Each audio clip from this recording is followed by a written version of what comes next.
Muchas gracias, expresidente Guillermo Solís. Agradecemos su intervención. Doctor Richard Feinberg, tiene usted la palabra. Bueno, muchísimas gracias y buenas tardes a todos. Mira, para mí es un gran honor, en realidad, estar en esta mesa virtual con el expresidente Luis Guillermo Solís, un buen amigo desde hace muchísimos años, y le felicito a su nuevo cargo en la Universidad de FIU en Florida.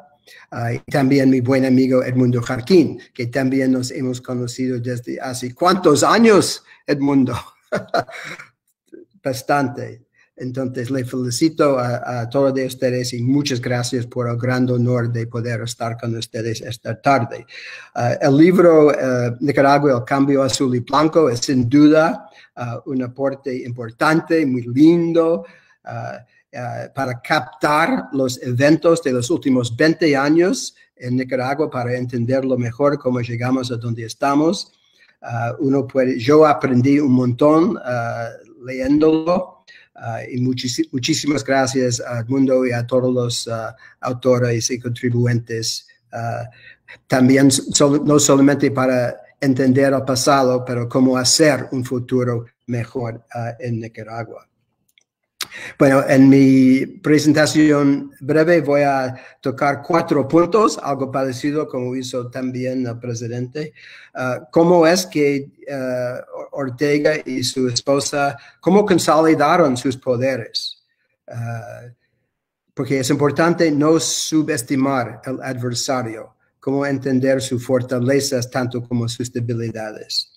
Segundo punto, ¿por qué las protestas masivas desde hace 2 años?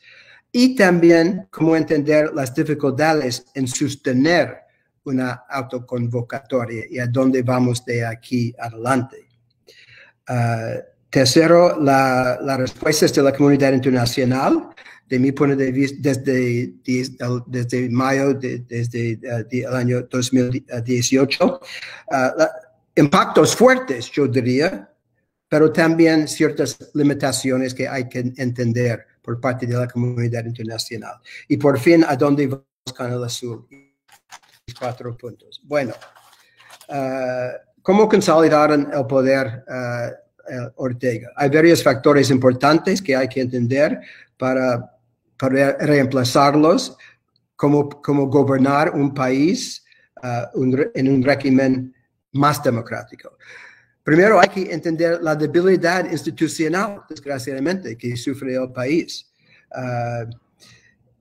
¿Cómo es posible que un hombre, un partido, fue capaz de captar y politizar casi todas las instituciones en solamente 10 años? El Parlamento, el Poder Judicial, el sistema electoral, la policía, el ejército.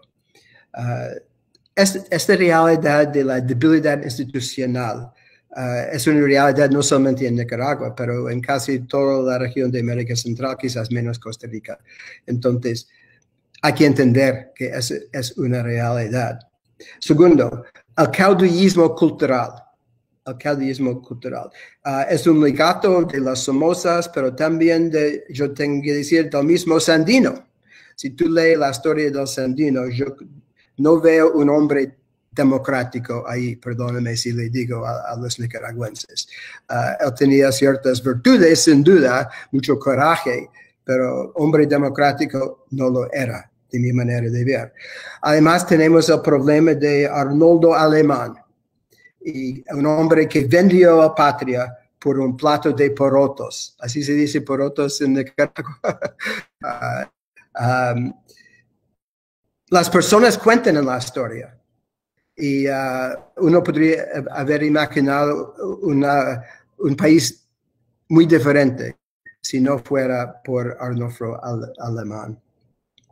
Pero hay que también entender las capacidades de Ortega y su esposa, Rosario Murillo. Ellos fomentaron alianzas con el sector empresarial bajo reglas de juego bastante transparentes en su momento.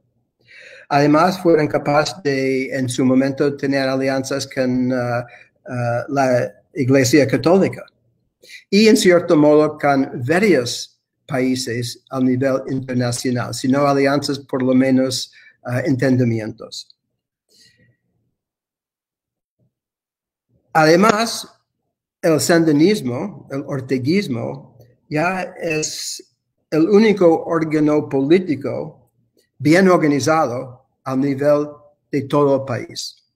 Y eso también es un hecho importante que hay que ver y entenderlo. Además, ellos hicieron un Estado clientelista con incentivos a sus partidarios y a los amigos fieles, incluso los empresarios sandinistas, que nos podemos llamar una nueva clase en Nicaragua. Y ellos, en un momento clave, todos estos sectores, al momento decisivo en el año, durante la insurrección, todos se quedaron solidarios con el mismo régimen, no se quebraron. Y hay que entender eso también. Entonces, hay mucho que aprender del adversario, de lo bueno y de lo malo, y qué hacer y no hacer en gobernar a Nicaragua. Bueno, ¿por qué las protestas masivas? Ustedes entienden eso muy bien, está descrito muy bien en el libro.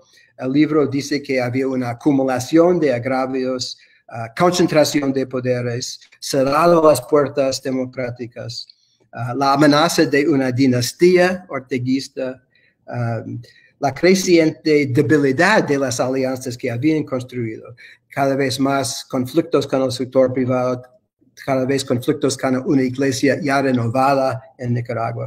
Y sobre todo, como ya hemos dicho ya en este panel, una juventud urbana, no la juventud en el campo en general, la juventud urbana, clase media más o menos, clase media en un sentido amplio, gente educada de las universidades cada vez más, con más puestos y de las secundarias también.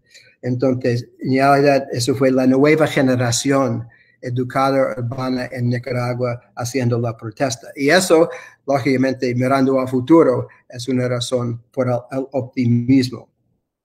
Pero fundamentalmente, ¿por qué la rebelión? ¿Por qué la autoconvocatoria? Hay que entender el papel de las redes sociales, pero además, a nivel teórico, unas contradicciones entre una economía de mercado, por un lado, y un gobierno autoritario.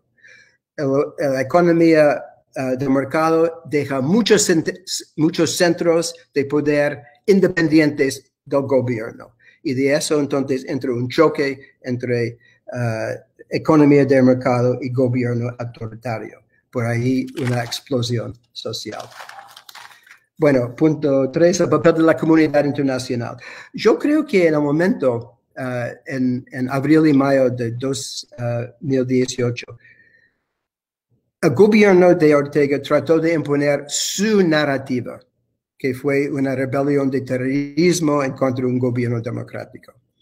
Y todos los informes de la OEA, de los europeos, de los ONG, todos dijeron lo contrario, que fue el gobierno culpable de las violaciones masivas de derechos humanos.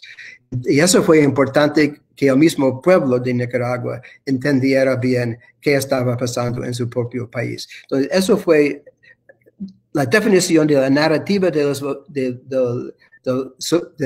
las protestas y qué pasó ahí. Eso fue un aporte importante del nivel internacional.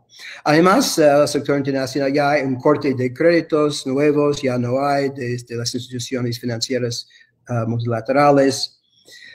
Hay sanciones en contra de ciertos oficiales corruptos del gobierno.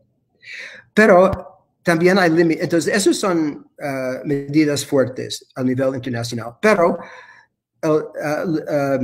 la comunidad internacional no trató de llevar al país a una mediación, no se trató de interponerlos, como trataron de hacer durante la época, los días finales de Somoza. ¿Y por qué?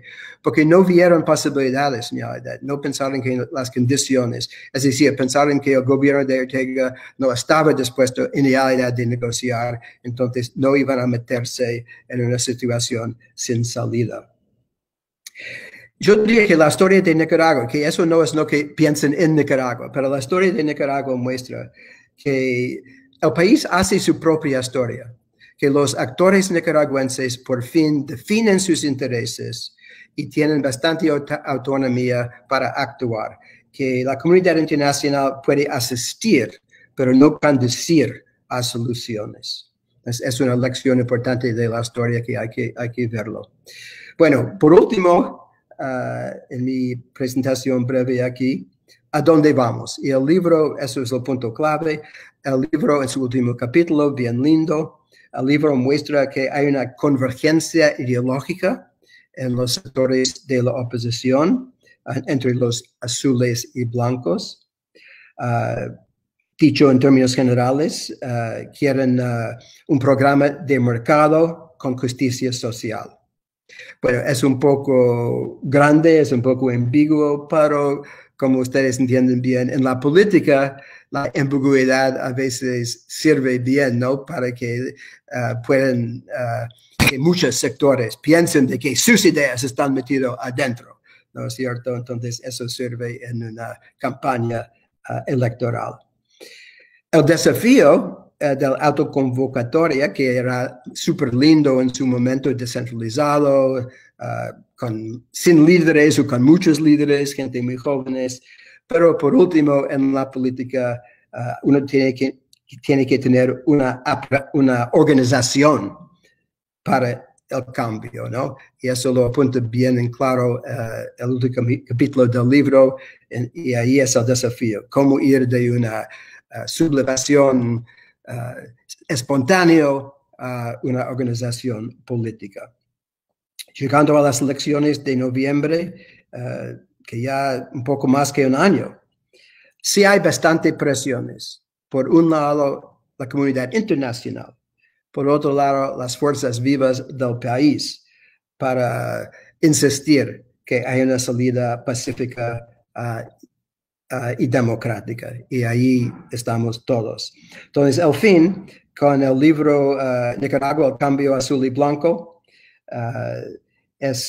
muestra muy bien dónde estamos, cómo llegamos aquí y unos pasos para avanzar hacia un futuro mejor para todas las nicaragüenses. Entonces, le felicito otra vez a los autores y muchísimas gracias por la invitación. Muchas gracias, doctor Feinberg, por esa intervención. Hemos llegado al final de esta presentación. Les recordamos que mañana a las 11 de la mañana tendremos también el conversatorio con el señor Ramón Jáuregui, expresidente de la Asamblea de Euro-Latinoamericana, Eurolat, y el catedrático costarricense Alberto Cortés. Igualmente, recordamos a la audiencia que pueden descargar el libro Nicaragua, el cambio azul y blanco en la página web www.elcambioazulyBlanco.com. Muchas gracias, que tengan buenos días, buenas tardes.